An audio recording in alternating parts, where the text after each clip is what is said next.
കുടുംബകോടതി വിഷയങ്ങളുമായി ബന്ധപ്പെട്ട് വരുന്ന പുതിയൊരു വീഡിയോയിലേക്ക് എല്ലാവർക്കും സ്വാഗതം. വീഡിയോ കാണുന്ന ആർക്കെങ്കിലും കുടുംബകോടതി വിഷയങ്ങളുമായി ബന്ധപ്പെട്ട് എന്തെങ്കിലും സംശയങ്ങളുണ്ടെങ്കിൽ കോൺടാക്ട് ചെയ്യാം.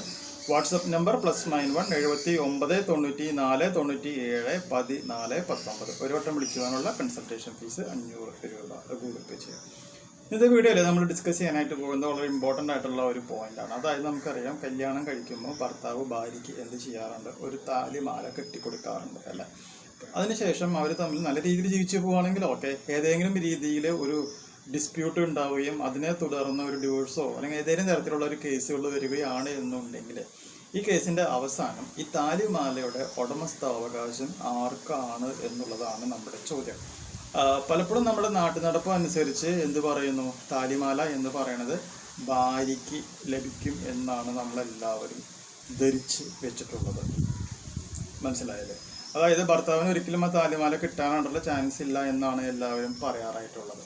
പക്ഷേ നമ്മുടെ ഹൈക്കോടതി പറഞ്ഞൊരു വിധി പ്രകാരം എന്താണ് എന്നുള്ളത് നോക്കാം.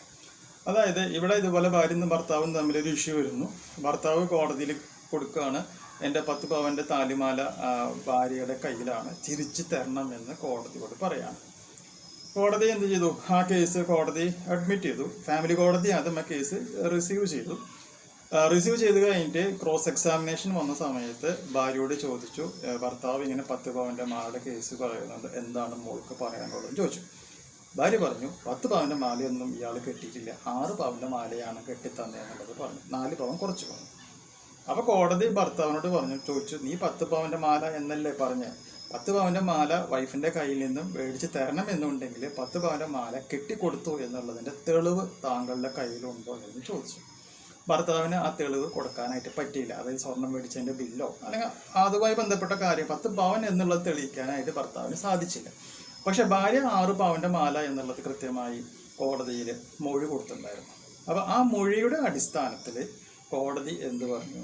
ആ 6 പവൻ ഭാര്യ ഭർത്താവിന് തിരിച്ച് കൊടുക്കാനായിട്ട് ഓർഡർ ഇടുകയും അതിനെ തുടർന്ന് ഭാര്യയ്ക്ക് എന്ത് ചെയ്യാൻ പറ്റി? 6 പവൻ്റെ മാല ഭർത്താവിന് കൊടുക്കുകയും ചെയ്തു. ക്ലിയർ ആയില്ല? അപ്പോൾ ഭർത്താവിനെ 10 പവൻ പ്രൂവ് ചെയ്യാൻ പറ്റിയിരുന്നെങ്കിലോ ആ 10 പവൻ്റെ താലിമാലയും ആർക്ക് കിട്ടിയേനെ? ഭർത്താവിന് കിട്ടിയേനെ. അപ്പോൾ നിങ്ങൾക്ക് ഈ താലിമാല കിട്ടണമെന്നുണ്ടെങ്കിൽ ഭർത്താക്കന്മാർ എന്ത് ചെയ്യണം? തീർച്ചയായും ഒരു ഗോൾഡ് റിക്കവറി OP ആയിട്ട് ഫാമിലി കോടതിയിൽ നിങ്ങൾ ഈ കേസ് ഫയൽ ചെയ്യുകയാണ് എന്നുണ്ടെങ്കിൽ തീർച്ചയായും നിങ്ങൾ പറയുന്ന സ്റ്റേറ്റ്മെൻറ്റിന് കൃത്യമായൊരു എവിഡൻസ് നിങ്ങൾക്ക് കോടതിയിൽ സമർപ്പിക്കാം. അല്ലെങ്കിൽ ഭാര്യ നിങ്ങൾ പറയുന്ന ആർഗ്യുമെൻ്റ് സമ്മതിക്കുകയാണ് എന്നുണ്ടെങ്കിൽ ഭാരതീയ സാക്ഷ്യ അധിനിയം 2023 അഡ്മിഷൻ എന്ന് പറയുന്ന ഒരു പോർഷനിൽ സെക്ഷൻ 15 മുതൽ 21 വരെയുള്ളതിൽ ഏതെങ്കിലും ഒരു സെക്ഷൻ പ്രകാരം അത് അഡ്മിഷനായിട്ട് കിട്ടുകയാണ് എന്നുണ്ടെങ്കിൽ അതൊരു റെലവൻറ്റ് ഫാക്റ്റായി മാറുകയും അതിൻ്റെ അടിസ്ഥാനത്തിൽ നിങ്ങൾക്ക് എന്ത് കിട്ടും? ഭർത്താക്കന്മാർക്ക് ഈ താലിമാല കിട്ടുമെന്നുള്ളത് 100% ഉറപ്പുള്ള ഒരു കേസാണ്. ഈ ഒരു വിധിയുമായി കൊളാബറേറ്റ് ചെയ്ത് വരാവുന്ന ഒരു വിധിയാണ് 2-3 ആഴ്ച മുമ്പ് നമ്മുടെ ബഹുമാനപ്പെട്ട പത്തനംതിട്ട ഫാമിലി കോടതിയിൽ നിന്നും വന്നിട്ടുള്ള ഭർത്താവിന് അനുകൂലമായി വന്നിട്ടുള്ള വിധി. അതും ഇതിൻ്റെ ഒപ്പം തന്നെ ചേർത്ത് വായിക്കാവുന്നതാണ്. അപ്പോൾ കേസ് കൊടുത്താൽ മാത്രമേ നിങ്ങൾക്ക് നിങ്ങളുടെ സ്വർണം കിട്ടുകയുള്ളൂ. കേസ് കൊടുത്താൽ മാത്രം പോരാ, ആ കൊടുക്കുന്ന സംഭവത്തിനുള്ള പ്രൂഫും നിങ്ങൾക്ക് എന്ത് ചെയ്യാനായിട്ട് പറയണം? കോടതിയിൽ സബ്മിറ്റ് ചെയ്യണം. പ്രൂഫല്ല, നിങ്ങൾ എവിഡൻസ് കൊടുക്കുക. ആ എവിഡൻസ് കോടതി പ്രൂഫാക്കി മാറ്റുകയാണെന്നുണ്ടെങ്കിൽ ആ സ്വർണ്ണമാല തീർച്ചയായും നിങ്ങൾക്ക് ലഭിക്കും.